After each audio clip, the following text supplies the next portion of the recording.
हमने कल पढ़ रहे थे अपवर्तन के उदाहरण, अपवर्तन के उदाहरण पढ़ रहे थे। और अपवर्तन के उदाहरण में एक उदाहरण हमने पढ़ लिया था। पहले उदाहरण पढ़ा था रात्रि के समय में तारों का टिमटिमाता हुआ दिखाई देना, ठीक है। और आज हम पढ़ने वाले हैं अपवर्तन के उदाहरण में कि जो सूर्योदय होता है, सूर्योदय से पहले वह सूर्यास्त, सूर्योदय से पहले वह सूर्यास्त के बाद सूर्य का दिखाई देना, सूर्य का दिखाई देना, ये हम पढ़ेंगे आज। ये भी एक अपवर्तन की घटना के कारण ही संपादित होता है। अपवर्तन का मतलब मैंने आपको समझाया था पहले कि जब प्रकाश की किरण एक माध्यम से दूसरे माध्यम में जाती है तो अपने पृथककारी पृष्ठ से विचलित हो जाती है, यही अपवर्तन होता है। अपने पृथककारी पथ से विचलित क्यों हो रही थी, उसका सबसे बड़ा कारण था माध्यम अलग अलग होना। एक तो माध्यम सघन आ रहा था और एक माध्यम विरल आ रहा था। अब होता क्या है, एक बार हम दोबारा देख लेते हैं उसी बात को समझने के लिए, क्योंकि इसको समझने के लिए वह काम आएगा।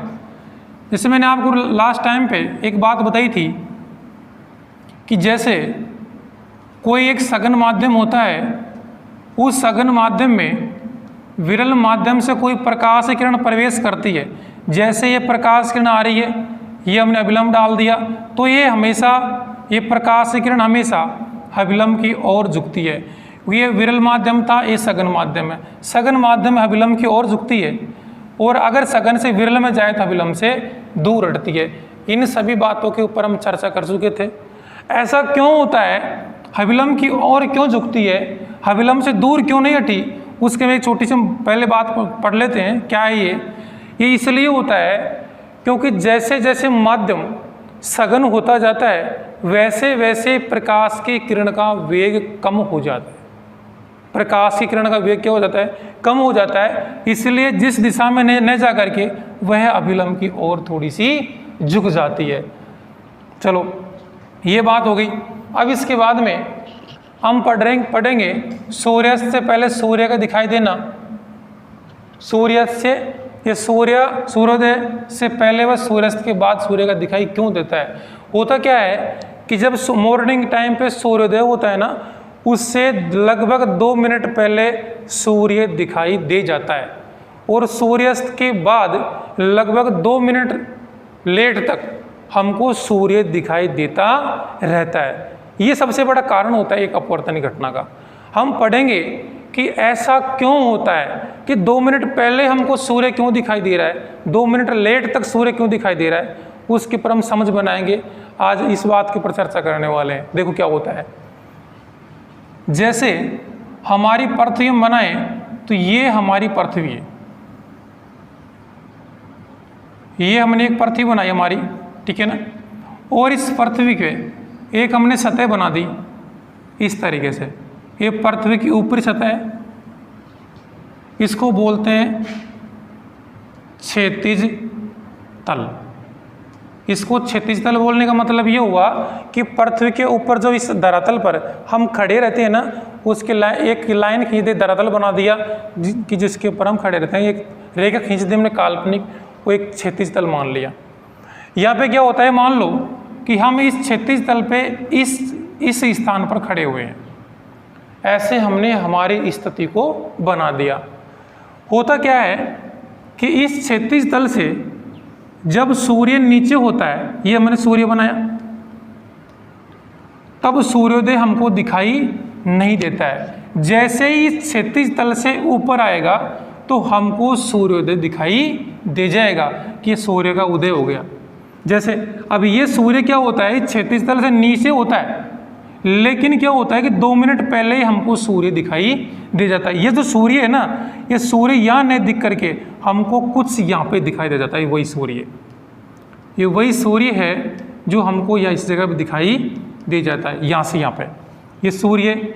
लेकिन जो ये वास्तव में सूर्य ये नहीं है, वास्तव में सूर्य तो क्या है ये, लेकिन ये हमको इस जगह दिखाई दे रहा है, अपवर्तन के कारण दिखाई दे रहा है। देखो क्या होता है कि ये तो है वास्तविक सूर्य, और जो हमको केवल आभास हो रहा है, वास्तव में वहाँ पे उस जगह पे सूर्य नहीं है, इसलिए सूर्य को बोलते हैं, आभास होने के कारण इस सूर्य को बोलते हैं आभासी सूर्य। आभासी सूर्य, ऐसा नहीं है कि 2 सूर्य है, सूर्य तो एक ही है, लेकिन हो क्या रहा है कि ये जो वास्तविक सूर्य हमको क्षैतिज रेखा के ऊपर दिखाई देता है, सूर्योदय से पहले लगभग 2 मिनट पहले दिखाई देता है। उसका कारण ये होता है, उस कारण को समझने के लिए एक बात ध्यान में रखनी पड़ेगी कि हमारी पृथ्वी के चारों ओर, हमारी पृथ्वी के चारों ओर वायुमंडल होता है, पृथ्वी के चारों ओर वायुमंडल होता है, और इस वायुमंडल में बहुत सारी गैसें होती है, बहुत सारे वायु के कण होते हैं, और आर्द्र नमी युक्त वायु होती है। तो ये वायुमंडल होता है कि हम जैसे जैसे पृथ्वी के से दूर जाते हैं तो ये वायुमंडल यहाँ पे तो सघन होता है, ये वायुमंडल, क्योंकि ये वायुमंडल हवा भी है, गैस भी है, पानी भी है, बादल भी है पृथ्वी के चारों ओर। लेकिन हम जैसे जैसे पृथ्वी से दूर जाते हैं तो वायुमंडल सघन से, ये वायुमंडल सघन से धीरे धीरे धीरे धीरे विरल माध्यम में परिवर्तित होना प्रारंभ हो जाता है।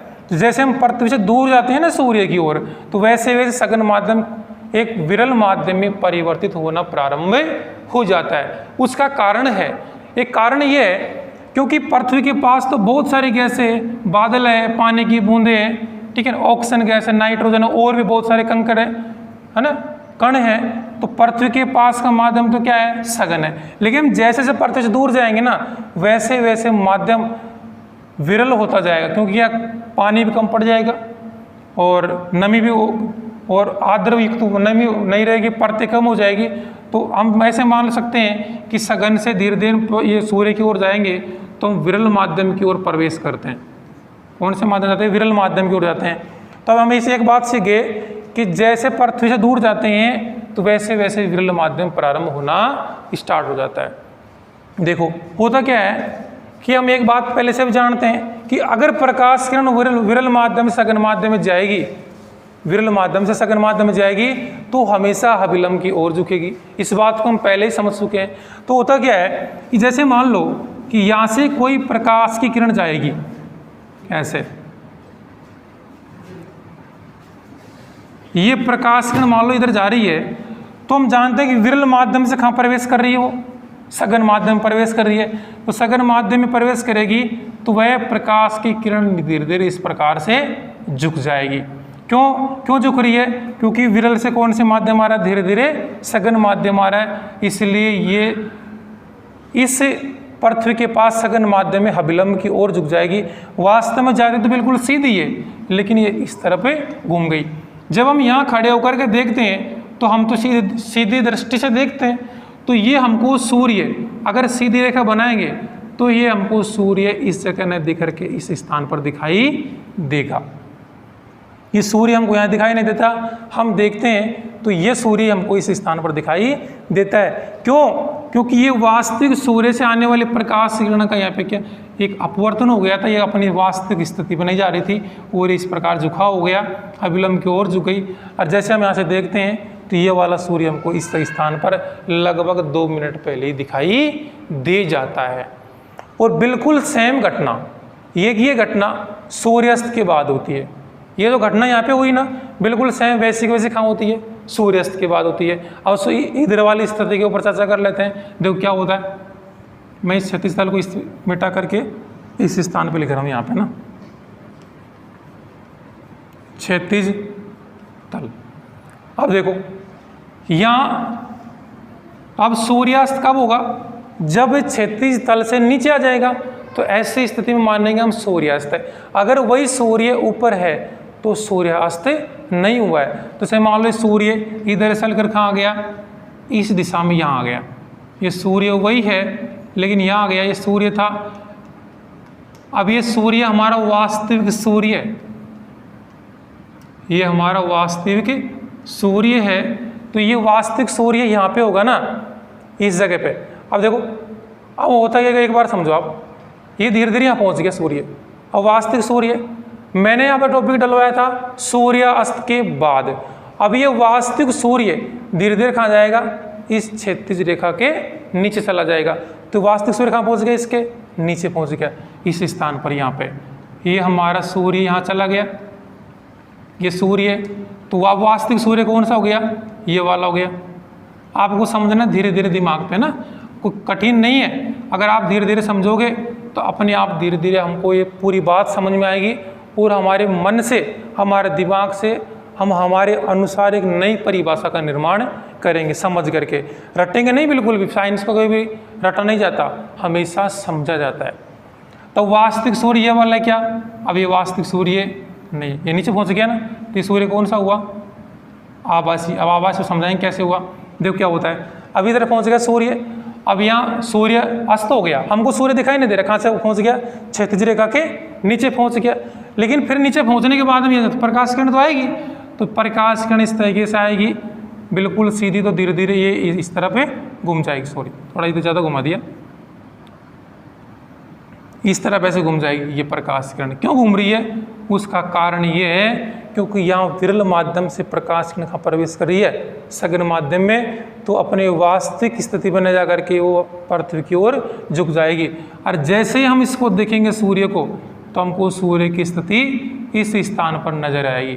तो इस सूर्यास्त के बाद में भी हमको वह सूर्य 2 मिनट पहले, 2 मिनट बाद तक दिखाई देता रहता है। लगभग 2 मिनट का समय, ऐसा ज़्यादा समय नहीं होता कि 2 घंटे पहले ही 2 घंटे बाद तक दिखाई दे रहा है, ऐसा नहीं होता।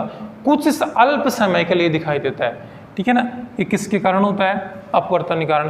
क्वेश्चन अगर एग्जाम में पूछे, क्वेश्चन ऐसे पूछेगा कि सूर्योदय से पहले वह सूर्यास्त के बाद सूर्य का दिखाई क्यों देता है। अगर 1 नंबर में क्वेश्चन पूछे तो हमको केवल आंसर देना है अपवर्तन के कारण। अगर मान लो हमसे क्वेश्चन 3 नंबर में पूछे, तो अगर 3 नंबर में क्वेश्चन पूछ लिया तो ऐसी स्थिति में हमको पूरा डायग्राम बनाना पड़ेगा, और उसके बाद में इससे संबंधित बातों को भी लिखना पड़ेगा, ठीक है। देखो अब हम इसको लिखेंगे कैसे। क्वेश्चन पूछ लिया कि सूर्योदय से पहले और सूर्यास्त के बाद सूर्य का दिखाई क्यों देता है, समझाओ। हम समझाएंगे कि जब सूर्योदय होता है, जब सूर्योदय होता है तो वह सूर्योदय से पहले लगभग 2 मिनट पहले दिखाई दे जाता है। इसका सबसे बड़ा कारण होता है क्योंकि जैसे जैसे हम पृथ्वी से दूर जाते हैं तो सघन से, ये पृथ्वी के चारों ओर वायुमंडल होने के कारण माध्यम सघन होता है, और जैसे हम सघन माध्यम से दूर सूर्य की तरफ जाते हैं तो सघन से विरल माध्यम में परिवर्तित हो जाता है। सूर्य से आने वाली प्रकाश की किरण विरल माध्यम से सघन माध्यम प्रवेश करती है तो अभिलंब की ओर झुक जाती है, अर्थात पृथ्वी की ओर झुक जाती है। और जब हम यहाँ से सूर्य को देखते हैं तो हमको वास्तविक सूर्य दिखाई नहीं दे करके सूर्य की आभासी स्थिति हमको नजर आती है। इसलिए सूर्योदय से पहले और सूर्यास्त के बाद सूर्य हमको दिखाई देता रहता है, ठीक है। डायग्राम बनाओ।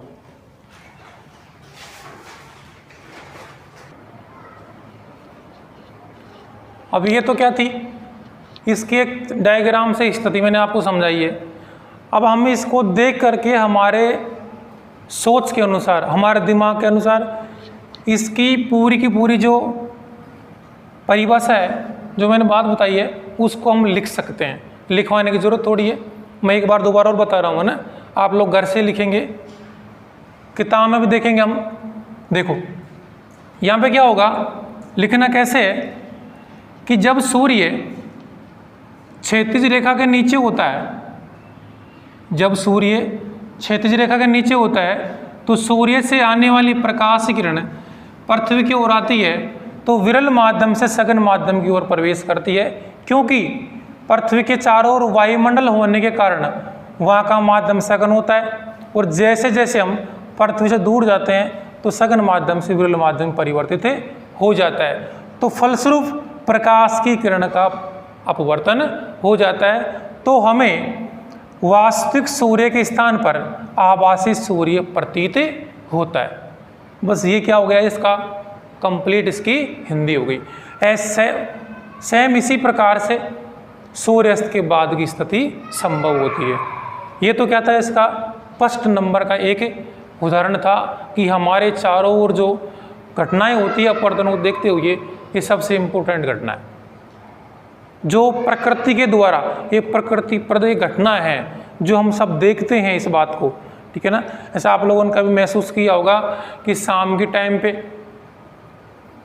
सूर्य का जो रंग है वो लाल कलर का दिखाई देता है और आकार से कभी मोटा बन जाता है, ऐसे थोड़ा बड़ा आकार में हो जाता है और लगभग 2 मिनट तक दिखाई देता है और उसके तुरंत बाद सूर्य दिखाई देना बंद हो जाता है। वो जैसे ही आप समझो कि सूर्य पहले थोड़ा हमको आकार में छोटा दिख रहा था लेकिन अब आकार में बड़ा हो गया है और सूर्य अस्त होने वाला है, उस टाइम पे आकार बड़ा होगा, तो ये मान लो कि वो हमें वास्तविक सूर्य दिखाई नहीं दे रहा है, वो केवल आभासी सूर्य दिखाई दे रहा है कि सूर्यास्त तो पहले ही हो चुका है, लेकिन वो सूर्य केवल 2 मिनट तक ही दिखाई देता, लगभग 2 मिनट तक, ऐसा अनुमान लगाया गया है। ऐसे फिक्स वैल्यू नहीं है कि पूरी 2 मिनट ही होगी, हो सकता है ऊपर नीचे भी हो सकता है, ठीक है ना। ऐसे सूर्योदय से पहले आप लोग देखते हो तो सूर्योदय से पहले आपको एक लाल रंग का सूर्य दिखाई देता है, रंग में कैसा दिखाई देता है, लाल सा, और आकार में थोड़ा सा बड़ा भी दिखाई देता है। तो वो कैसे सूर्य होता है, वास्तविक सूर्य में दिखाई नहीं देता, कैसा दिखाई देता है, आभासी सूर्य। ये थोड़े समय के लिए, कुछ अल्प समय के लिए हमें दिखाई देता है, ठीक है, बात आई समझ में। अब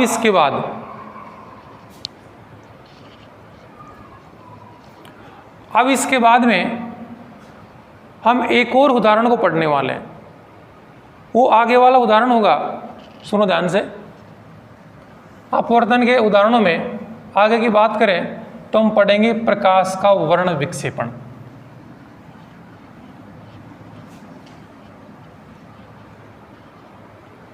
या पढ़ेंगे अगले वाला जो उदाहरण है इसका, प्रकाश का वर्ण विक्षेपण। ये नाम से स्पष्ट ना, आप लोग थोड़ा ध्यान से देखेंगे।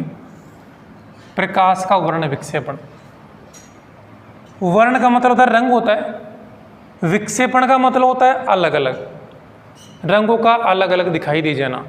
मैंने एक बार पहले भी आपको बताया होगा कि सूर्य से आने वाले जो प्रकाश किरण होती है ना, मान लो ये सूर्य है तो सूर्य से जो प्रकाश आता है तो वो हमेशा प्रकाश एक श्वेत प्रकाश होता है, एक श्वेत प्रकाश होता है।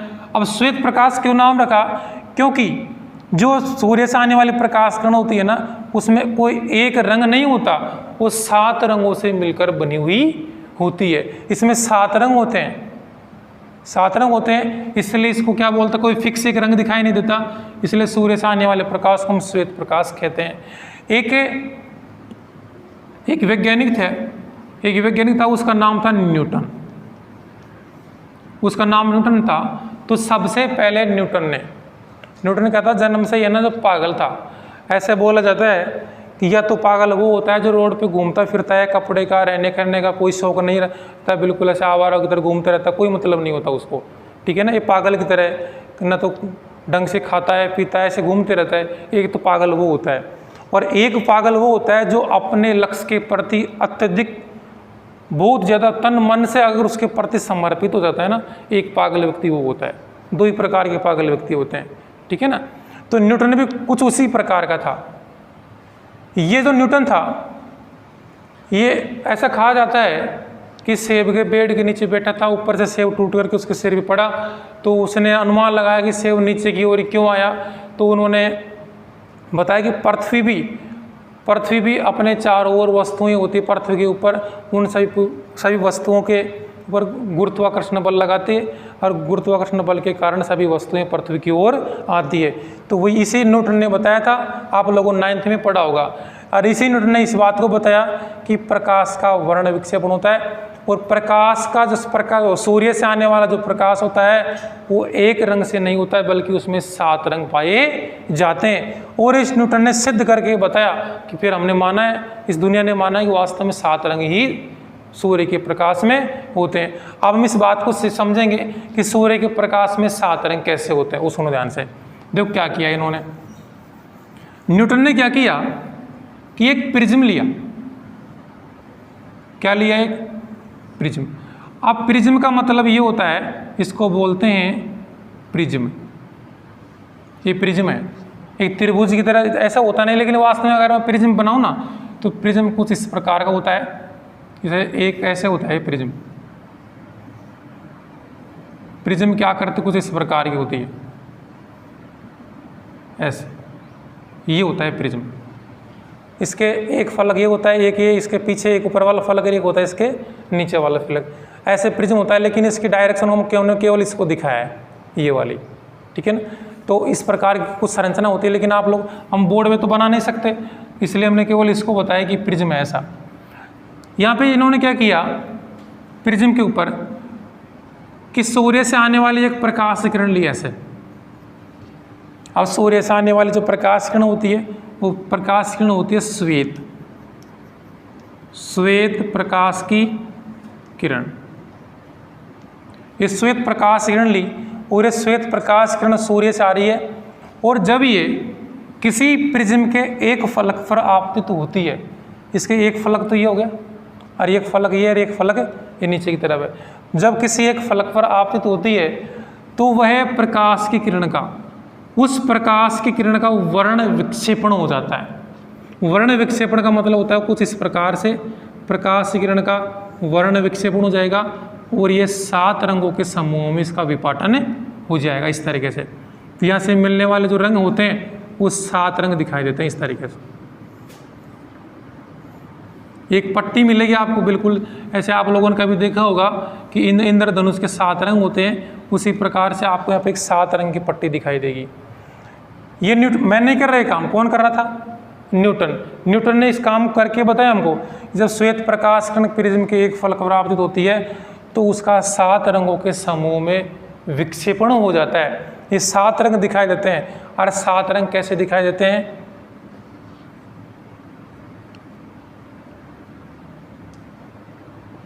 ये विबज्योर, VIBGYOR, इसका मतलब होता है, V का मतलब होता है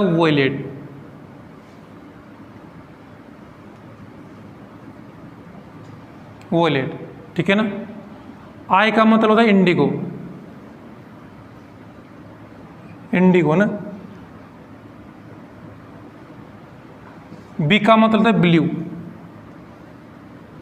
और गी का ये जी है ना, इसका मतलब ग्रीन, हरा। और ओ का मतलब ऑरेंज, नहीं ये येलो रह गया ना, लाल। ये वाई का मतलब येलो होता है, और ओ का मतलब था ऑरेंज, और आर का मतलब रेड, लाल। देखो ये रंगों का समूह होता है जो प्रकाश की किरण का वर्ण विक्षेपण होने के पश्चात जो रंगों का समूह इधर से देखेंगे ना, ये इस तरफ से हम, तो कितने रंग मिलेगा हमको? 7 रंग मिलेंगे। सबसे ऊपर मिलेगा लाल, रेड कलर। मैं हिंदी में लिख रहा हूँ इनको ना, आप भूल जाओगे, इनको हिंदी में लिख रहा हूँ मैं। रेड का मतलब होता है लाल, ऑरेंज का मतलब होता है नारंगी, और येलो का मतलब होता है पीला, और ग्रीन का मतलब होता है हरा, ब्लू का मतलब होता है नीला, और इंडिगो बोलते हैं जामुनी, और वोलेट का मतलब है बैंगनी रंग। कौन सा रंग होता है? बैंगनी। इस प्रकार से 7 रंगों का समूह प्राप्त होता है। इस प्रकृति में केवल 7 रंग होते हैं, लेकिन आजकल आप अलग अलग प्रकार के रंगों को देखते हैं, वो अलग अलग प्रकार के रंग है ना, इन 7 रंगों को कुछ कलरों को मिला करके आपस में नए नए रंग प्राप्त कर लिए जाते हैं। लेकिन वास्तव में प्रकृति में कितने रंग होते हैं? ये 7 ही रंग होते हैं। जो आज हम रंग अलग अलग प्रकार के देख पाते हैं, समझ पाते हैं, नए नए रंगों का निर्माण कर लेते हैं, वो किसकी देन है? न्यूटन की ही देन है। न्यूटन ने बताया था कि जब प्रकाश किरण, श्वेत प्रकाश किरण किसी प्रिज्म के एक फलक पर आपतित होती है तो उसका 7 रंगों के समूह में वर्ण विक्षेपण हो जाता है, या 7 रंगों के समूह में उसका विपाटन हो जाता है। तो इसे ही हम वर्ण प्रकाश का वर्ण विक्षेपण कहते हैं। कैसे? अब मैंने पूछा कि वर्ण विक्षेपण किसे कहते हैं? वर्ण विक्षेपण। अब वर्ण विक्षेपण मैंने पूछा किसे कहते हैं, तो न्यूटन ने समझाया कि जब श्वेत प्रकाश किरण किसी प्रिज्म के एक फलक पर आपतित होती है तो उस प्रकाश किरण का 7 रंगों के समूह में विपाटन हो जाना, इस घटना को ही प्रकाश का वर्ण विक्षेपण कहते हैं। वर्ण का मतलब होता है रंग, और विक्षेपण का मतलब होता है कि अलग अलग रंगों में दिखाई दे जाना, उसे विक्षेपण कहते हैं। तो अलग अलग रंग में दिखाई दे रहा है कि नहीं दिखाई दे रहा, समझ में आ रहा? अगर हम इसको लिखें यहाँ पे हिंदी में लिखे तो कैसे लिखेंगे बताओ? वर्ण विक्षेपण कैसे लिखेंगे वो देखो ध्यान से। यहाँ लिख रहा हूँ वर्ण विक्षेपण, इसको लिखेंगे किस श्वेत प्रकाश किरण, श्वेत प्रकाश की किरण प्रिज्म के एक फलक, प्रिज्म के एक फलक पर आपतित होती है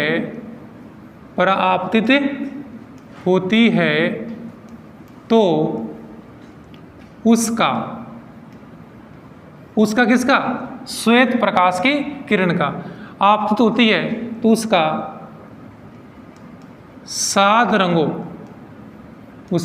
रंगों के समूह में विपाटन, 7 रंगों के समूह में विपाटन हो जाता है। इसे वर्ण विक्षेपण कहते हैं। इसे वर्ण विक्षेपण कहते हैं। इसे वर्ण विक्षेपण कहेंगे। किसे? 7 रंगों के समूह में विपाटन होने की घटना को वर्ण विक्षेपण कहते हैं।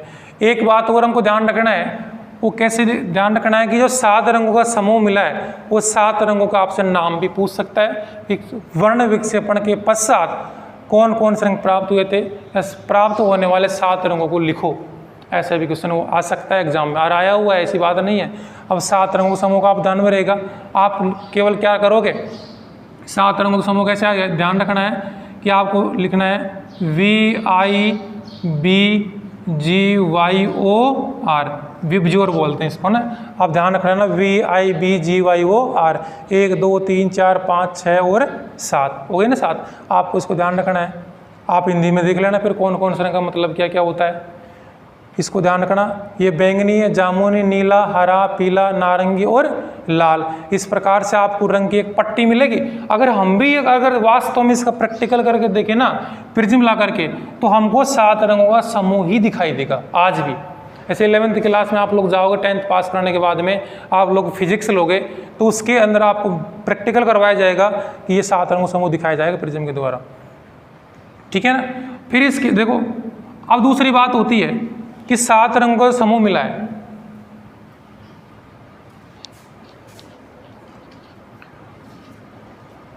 ये 7 रंगों का समूह मिला है, इसको हम समूह नहीं कहेंगे, ये तो केवल मैंने बोला है समझाने के लिए। ये 7 रंगों का समूह मिला है, इसको हम कहेंगे स्पेक्ट्रम। क्या कहेंगे इसको हम?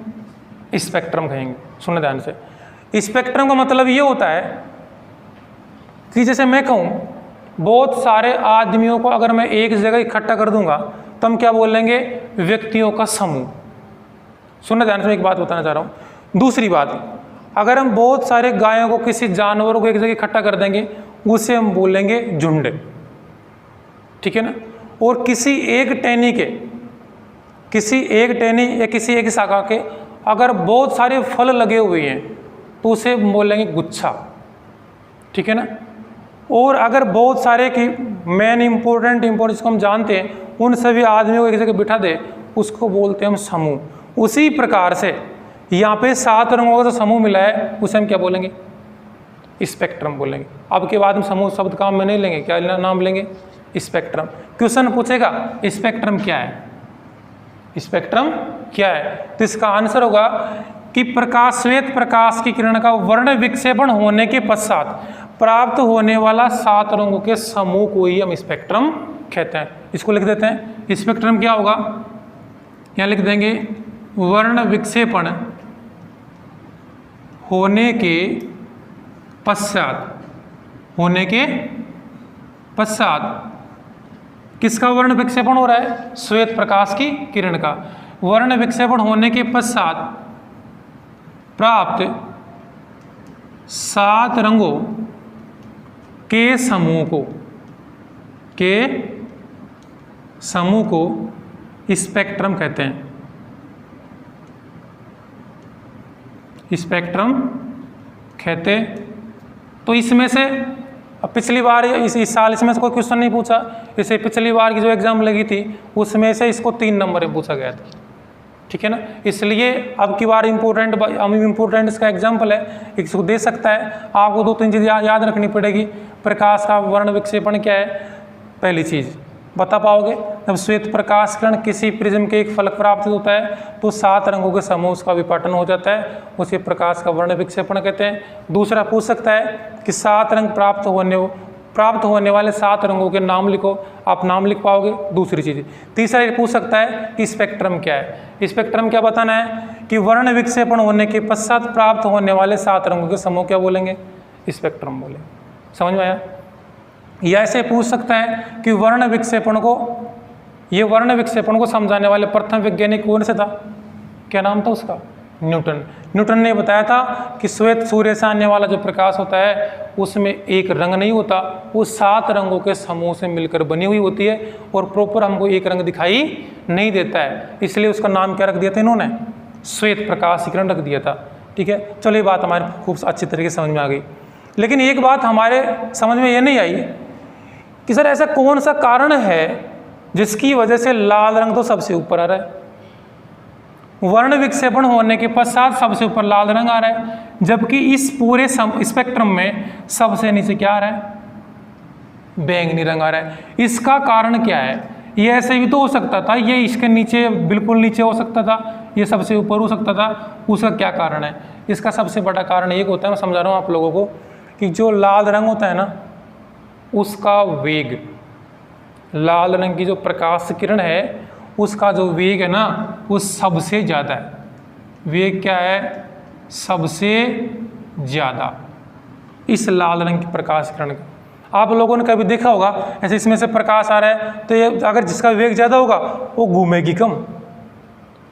अरे एक मोटरसाइकिल वगैरह चलाते हैं, अपन दोपहिया वाहन चलाते हैं, जहाँ पे अचानक से अगर मान लो कोई मुड़ा हुआ है, घुमा हुआ है, तो जिस वाहन का अगर ज़्यादा वेग है तो जल्दी से घूमेगा नहीं, अगर वेग है तो घूमेगा नहीं, बिल्कुल सीधी सीधी चली जाएगी गाड़ी और वो गिर जाएगा।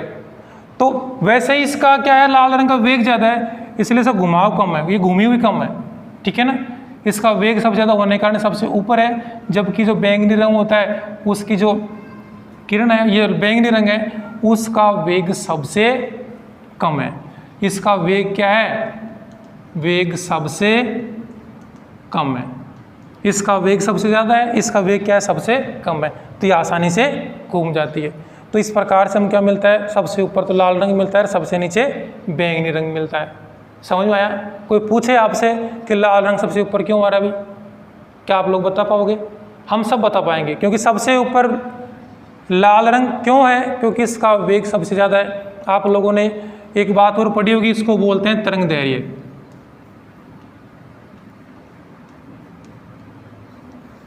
तरंग दैर्घ्य से भी इसको समझ सकते हैं, वेग को हटा करके ये शब्द काम में ले सकते हैं। तरंग दैर्घ्य में क्या होता है कि लाल रंग की तरंग दैर्घ्य, इसकी तरंग दैर्घ्य सबसे ज़्यादा होती है, जबकि सबसे कम तरंग दैर्घ्य होती है बैंगनी रंग की। इसको हम इस वेग शब्द काम में निर्णय लेकर के हम तरंग दैर्घ्य को भी बता सकते हैं। वेग तरंग दैर्घ्य का मतलब एक ही होता है, ठीक है ना। चलो ये बात समझ में आ गई। तो ये पूरा का पूरा हमारा क्या है? ये वर्ण विक्षेपण है। और अगर क्वेश्चन ऐसे पूछ ले कि स्पेक्ट्रम में प्राप्त होने वाले स्पेक्ट्रम में सबसे मध्य का रंग कौन सा है? सबसे मध्य का रंग, तो सबसे बीच में से देखो 3 ऊपर छोड़ दो और 3 नीचे छोड़ दो, कौन सा रह गया? हरा। लेकिन हरा इसका मध्य का रंग नहीं है, इसका मध्य का रंग पीले को माना गया है। किसको माना गया है? पीले रंग। वैसे आप किताब में नहीं है, मैं बता रहा हूँ, ये पीला रंग होता है ना वो सबसे मध्य का रंग माना गया है, इस हरे को नहीं माना गया है। क्यों नहीं माना गया है? उसका कारण है हरा रंग जो दिखता है ना वो बहुत अल्प दिखता है, सबसे ज़्यादा दीप्तमान होता है ना रंग वो पीला रंग होता है, इसलिए मध्य में लगभग कौन सा रंग दिखाई देता है? पीला रंग दिखाई देता है। तो ये बात किसकी हुई हमारी? प्रकाश के वर्ण विक्षेपण की।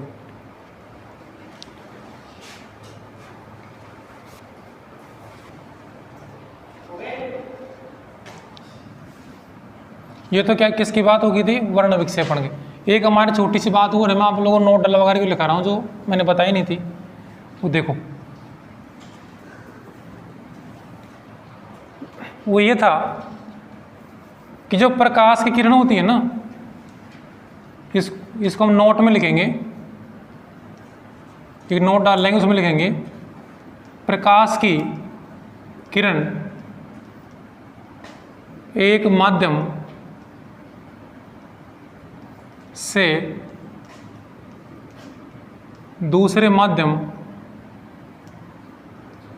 में प्रवेश करती है तो उसकी आवृत्ति अपरिवर्तित रहती है। तो उसकी